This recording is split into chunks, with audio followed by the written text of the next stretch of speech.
Good morning or good afternoon or A.Brad, whenever what time you're listening to this. Today, our group will be presenting about chapter 13 until chapter 14. Now, let's start with chapter 13. Before we get into our stuff, here's our table of content. First, we'll do a chapter summary, a chapter analysis with the quotes, and then vocabularies. Now, let's go with the chapter summary of chapter 13. Amir and Baba visit the tanneries for the giving word ceremony. The wedding is planned quickly due to Baba's illness. Baba dies shortly after the wedding, with many Afghans attending his funerals. Amir then realizes that Baba's significant impact on his identity. Amir learns General Tahiri doesn't work, rely on welfare, and restrict Jamila from singing. Soraya shares her father's strictness, including an incident involving her cutting her hair. In summer 1988, Amir published his first novel. Amir and Soraya struggled with infertility and considered adoption, but General Tahiri disapproved. Amir's writing career flourishes, and then they buy her house in San Francisco. The inability to have a child remained a tension point between them. Now, for the chapter analysis, my first quote I shows that their son go out to the nightclubs looking for meat and get their girlfriend pregnant. They have kids out of the wedlock, and no one say a goddamn thing. Oh, they just men having fun. I made one mistake, and suddenly everyone is talking Nang and Namuse, and I have to have my face rub in it for the rest of my life. In page 179, two quotes that I shoot. It's always about strict culture of the Afghan people, the strictness between women and men, the different how they treat each other, and in this quote, Soraya's frustration with the double standard a woman faces in her culture. She points out how men can behave in a certain way, like going out and having a casual relationship without facing significant consequences. Unlike her, when a woman make a similar mistake, she is harshly judged and her reputation suffer. And then Soraya feel that this is very unfair and hypocritical, highlighting the social pressure and the stigma women need to endure in the Afghan culture to men. Now for my second quote, this is also about how the Afghan men treat women. I didn't tell you, Soraya said, dabbing at her eyes, but my father showed up with a gun that night. On page 172, this quote reveals a tense and dramatic moment from Soraya's past. She shared with Amir that her father reacted violently when he discovered her past mistake, bringing a gun to confront her with this situation. This irritated the extreme measure her father was willing to take this to protect his family honor and control the situation. It also emphasized the intense pressure and expectation on women to maintain their family reputation, which means that Afghan men try to, control the woman all the time, which is very kind of weird, I say. Now let's move on to Palm. Moving on to the next quote from page 171. The quote stated, "All my life I have been around men. That night I discovered the tenderness of a woman." So this quote emphasizes the theme of wanting affection from parents. As you can see throughout the story, Amir has always seek attention from Baba and sometimes feel that he lacks the attention he deserves from Baba and sometimes feel jealous toward other people who get the affection he doesn't get from Baba. And in the sense of a mother, Amir has always lacked a mother because his mom died giving birth to him. So he haven't experienced being with mothers or women.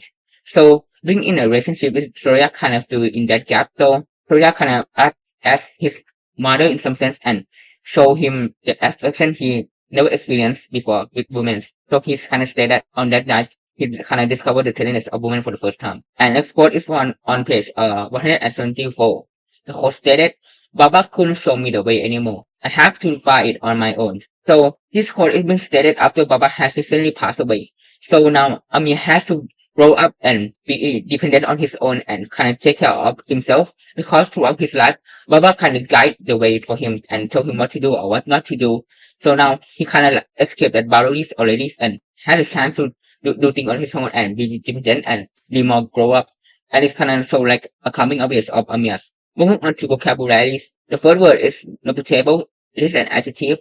It means enjoying good repute. So it's from page 168 from a sentence, "You are a honorable person from distinguished and reputable family names." And for my simple sentence, the president was a reputable person who was admired by everyone in this country. And next word is malady. It is a noun. It means a disease or an ailment. It's from page 177. I listened to her impressive list of maladies, and to use it in a sentence, the doctor expects him to not survive longer than a month due to his maladies. And next word is drawn. It is a verb. It means to make someone feel intimidated. I found it frightening, invigorating, daunting, and exhilarating all at the same time. On page 184. So it can be used in a sentence as this example shows. Han Yong dawned her students with her frightening biology lessons. Let's move on to chapter 14. We're gonna start with the summarize and then quote analysis. In chapter 14 of The Kite Runner, set in June 2001, Amir received a call from Rahim Khan, who is very ill and living in Pakistan.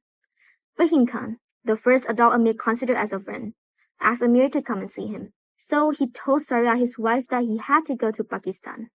During the call, Rahim Khan tells Amir that there is a way for him to be good again, hinting at the possibility of redemption. This message deeply affects Amir, reminding him of past events. After the call, Amir walks to Golden Gate Park and reflects on his life while watching the father and son play catch and kites flying, which brings back memories of his childhood.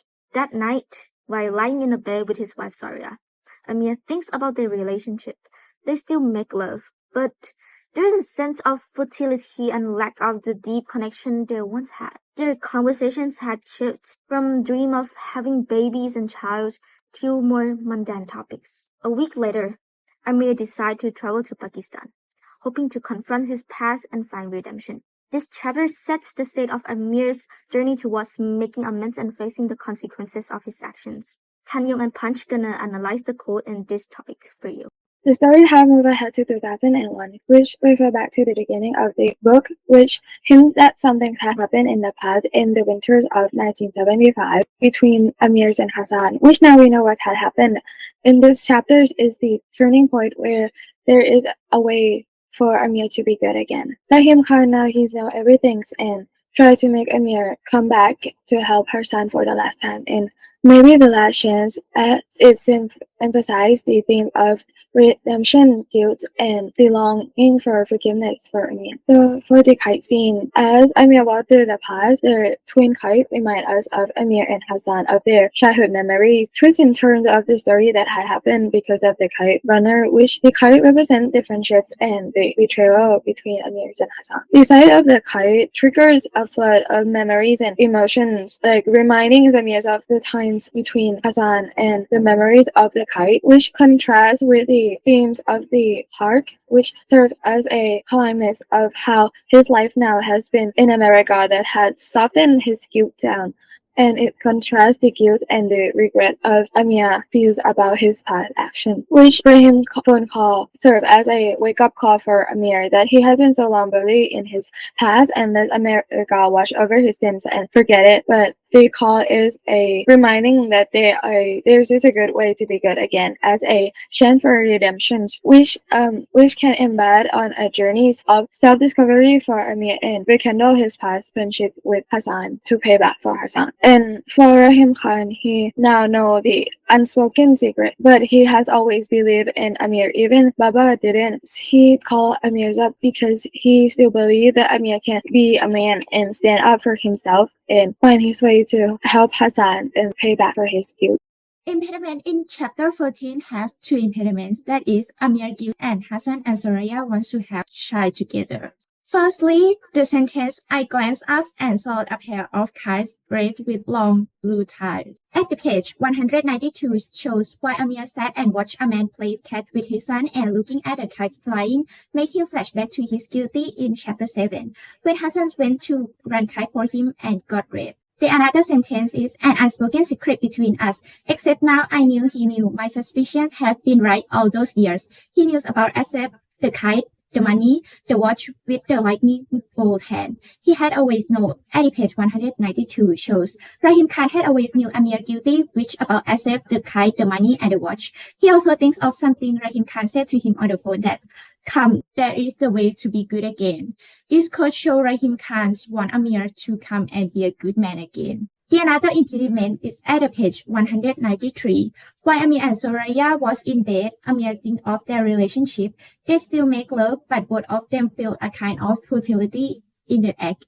And in the past, they used to lie together and talk about having a child, but they cannot have a child. However, now their conversations are about work or other things such as school, new book, and a giggle over someone to forget the suffering. Page 194. Amir's dream about Hassan running in snow and yelling over his shoulder that, for you 1,000 times over, shows Hassan royalty, which is related to chapter 7, when he ran the kite for Amir. Thank you so much for watching A.Brad. Here are the references.